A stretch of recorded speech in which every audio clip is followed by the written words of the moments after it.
welcome back to Word of Mouth, where we taste and talk. And today I have a special guest on the show, and it's none other than Mr. Paul Mukoma. Welcome. Thank you very much. Yeah, so if you've been in the gospel music industry, you know this brand, Prince Cam. And it's also amazing that my nickname was Prince then. Yeah. So when I was starting Prince Cam, it was just Prince and his camera. So people really used to confuse me with you because you are also producing. So people are like, Prince from Good News. And one thing I used to remember is if you watched any gospel show, Yeah. Prince Cam was there. Several videos were just Prince Cam. I used to shoot during the day, edit at night. I was working sometimes 24 hours, sometimes even more than 24 hours non-stop. Today we're going to be making a Chinese dish. Sweet and sour chicken and vegetable fried rice. My wife would have loved to see this happening. You put me to work because I rarely cook, but so now she would want to go like, tell him. So we're going to send this video to make sure that your wife is the first person to see this. So I grew up in the village, a small village in a place called Limuru. We had a donkey, so that's what we used to transport things from our farm to the shopping center for selling. Growing up, we had to take care of cows. They had to milk in the morning, take the milk to the to where we used to sell on my way to school, come back, feed the cows. So that was my upbringing.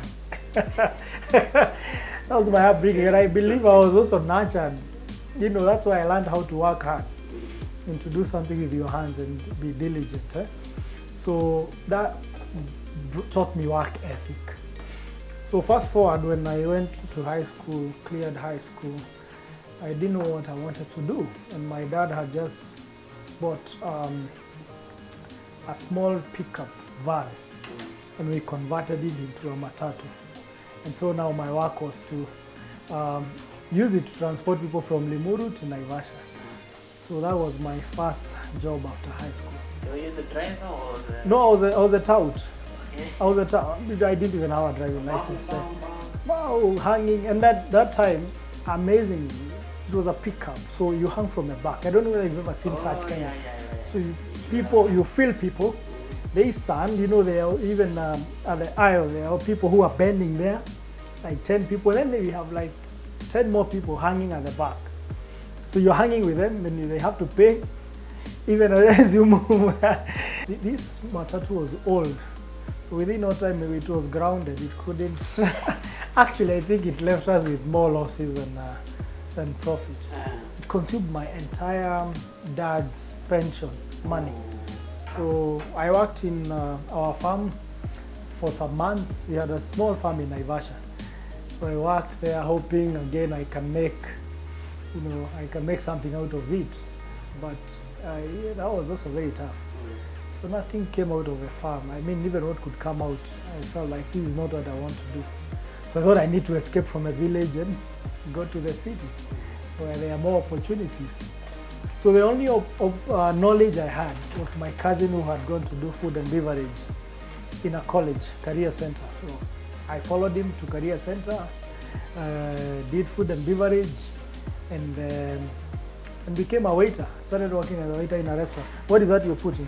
So this is corn flour? Yeah. So that's how I came to Nairobi. So now you're a waiter? I'm a waiter at Green Corner, and again, very working diligently. Because again, for me, that was easy work compared to what I was doing in the village. I mean, waiter's job was easy. I could stand for 14 hours serving people. I was telling you, when I used to cook sometimes, there was a time I left tea on the stove, and it burnt, evaporated. I was being called from office that your house is on fire. So I think that's one of the reasons why I don't like cooking, right? Yeah, so I'm now a waiter at Green Corner. That's the time now I started really also thinking again about my life, whether this is what I want to do for the rest of my life. And that's the time I also got born again and really started praying and believing God that, you know, I can know my true calling in my future. So at one time we were praying and God put it in my heart to resign. And I resigned from Green Corner. So I started tamarking. It was very tough again in Nairobi. You don't have a job, you don't have a, you know, income. So later I got a job in another restaurant. And in that particular restaurant, I was actually fired. One morning, I think I only worked for 2 months. Yeah, it was very tough, but again, still I had that confidence that I'm going somewhere. So I'm fired now again, tamarking, looking for jobs. I could walk to hotels. But one time I was going for an interview and met my mentor, Joguna. I was going down the stairs, he was going up the stairs. He was my lecturer in college. He was lecturing in the college, but he was doing photography as a side hustle. So we had a chat at the, the stairs. And he was like, "What are you doing now?" I told him I'm looking for a job. I had a job for looking for a job. My job was career was looking for a job. It was a full-time job. So he's like, why don't you come? We try photography for the time being. He also needed an assistant because his business was growing. And he's also a lecturer in college, so like, at that time I was like, anything that comes my way I will do. Although I had not dreamt of being a photographer. So that's how I started my career in media. Initially we were working from the boot of his car. We got an office. Later he got a studio in town at Anniversary Towers, and we worked with him for 4 years. Having a skill you can apply is very important. That even as you are looking for a job, you have something you are doing. So it's a challenge. It's a big challenge we have right now of unemployment. So the only way to solve that is making sure every young person first develops a skill, a technical skill they can use. Number 2, develops entrepreneurship skill, because nobody out there owes you a job. So when you have entrepreneurship mindset and skill, you can do something. Number 3, life skills. Life skills are very important. With proper life skills, you can almost survive through anything. Because life skills involve things to do with discipline, communication, and leadership skills. Those things are really helpful for even survival, because like you said, it's a big challenge. Like almost half, 50% don't have a meaningful job they are doing. It's not just in Kenya you can work. In a way also, we raise our standard of training that our people can actually work in any other country in the world. You see Nigeria the other day now, like almost the same time we were starting production. They were actually behind us in the film industry. Today, I think it's the 4th largest film industry in the world. So they created an industry for their country. So even as a country, the industries we can create, new line of industries that can actually absorb many of those young people who are, or many of these people who are looking for a job. So we're going to fry that now on the stove, so you can put it in here. What made you step out on your own? At that time, I was also volunteering in a church to do church TV production. So I started volunteering, and I felt like I need to give more time to what I was doing in the church. So I told Juguna, I feel it's my time to move to the next thing. I need to now start focusing more on what I'm doing in the church, doing the TV program, because it needed more. I needed to do more. So I believe it's just God guiding me and ordering my steps, because that's where I also learned now more TV level of production. I started as a volunteer, so I've left a job to volunteer. So of course later, after some months, I started getting some allowance. So yeah, I started producing some videos for people like Esther Home. That time, Sarah K, we produced for Sarah K. We produced for many other musicians to put their song in the TV show. And that's how now I got into the music video production. we pay a lot even to schools to learn. I know this is also to those people who say, I don't have money to pay school fees to university and college. Volunteering is a very good place for training and getting a skill, even for mentorship. So at times, you have to volunteer, you have to give your time. At times it's not even like you're giving you're also paying for the skill, or you're paying with your time, you're there doing something. That way you get to learn. Alright, so the next thing we're going to do is to make the sauce. Actually, yeah, now when even we started, I didn't have equipment. I didn't have an office.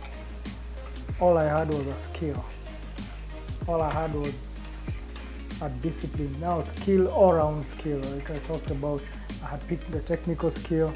First job I did, they came looking for me. They had seen what we had done on TV when I was working in the church. They came looking for me. They were like, where is your office? I knew I had a friend who had an office somewhere. So I told them my office is at Uganda House. And I knew now I can go and talk to him and tell him, hey, when my clients come, tell them we share the office. So I did that job. They actually gave me a deposit of 20,000. Got my friend's studio to use at night because he was using during the day. And that's how I started. So I worked in his studio, used his studio for some months before now Joguna gave me the basement. But all this time I'm hiring, even when I needed to shoot, I was hiring the camera. And I needed to edit, I'm hiring the studio to edit. So I started with no office, no equipment, just with a skill. So and that's why for me, I believe the best thing and the best capital to arm people with, young people with, is skill. So the biggest capital one can ever have is your mind. Get your mind armed with the right tools. Those are the biggest tools you need. Otherwise, you can get money, start with $1 million, and end with zero if you don't have a way of, if you don't have the skill, entrepreneurship skills. But you can start with zero in terms of money. When your mind is armed, you can build that zero to a lot. Again, relationship is very important. Network. They say your network is your network.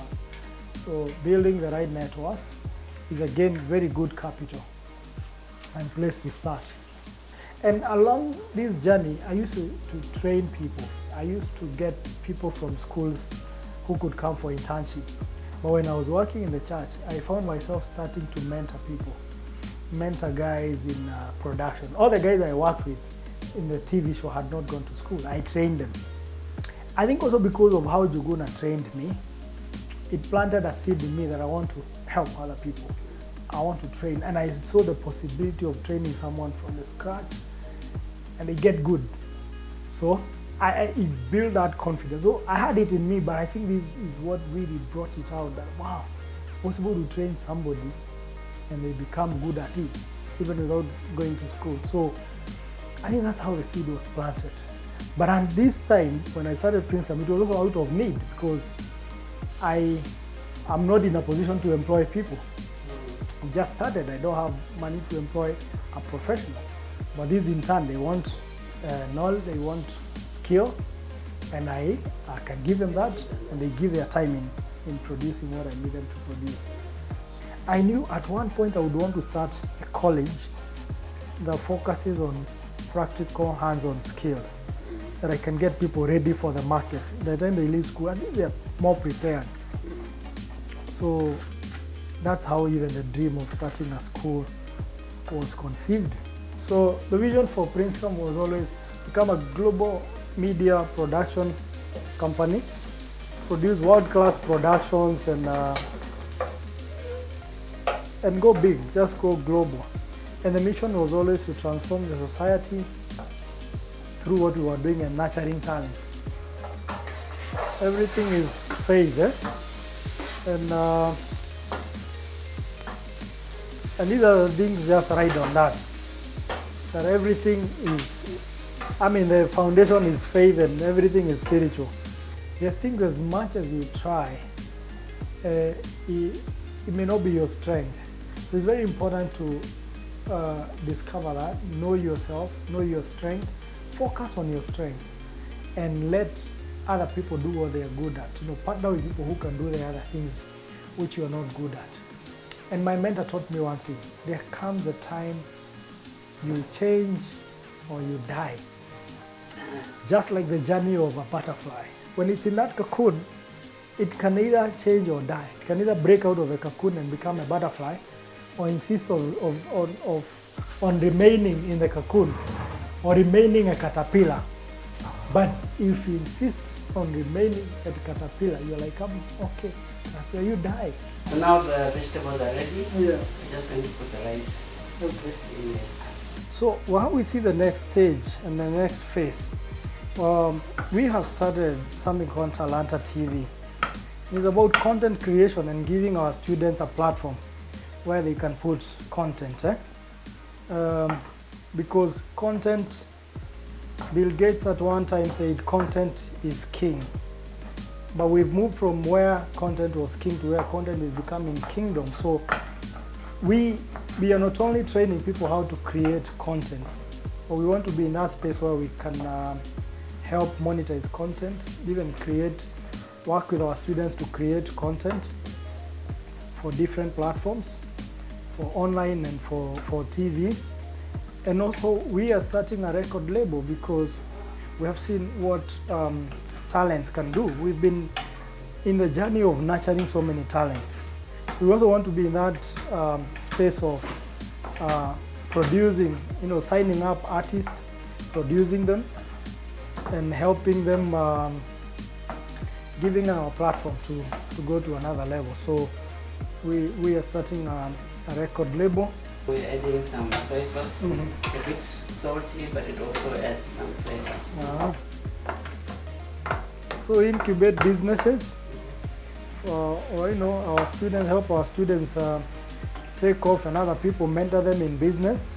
So to be in that area of mentorship, in the area of creative economy, creating an online platform, creating a portal where people can watch and consume content, creating what we call Talanta Hub. That would be a hub of talents. Also Talanta Radio, where we can also have our students practice their radio skills. And so we're hoping to do more productions now.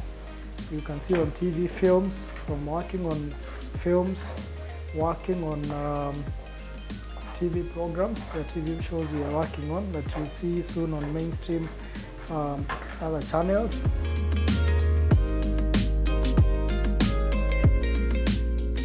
Okay, so that was Paul Mkoma. We've done making Chinese. Now you can go away while we eat our food. Very nice. I love it. Yeah.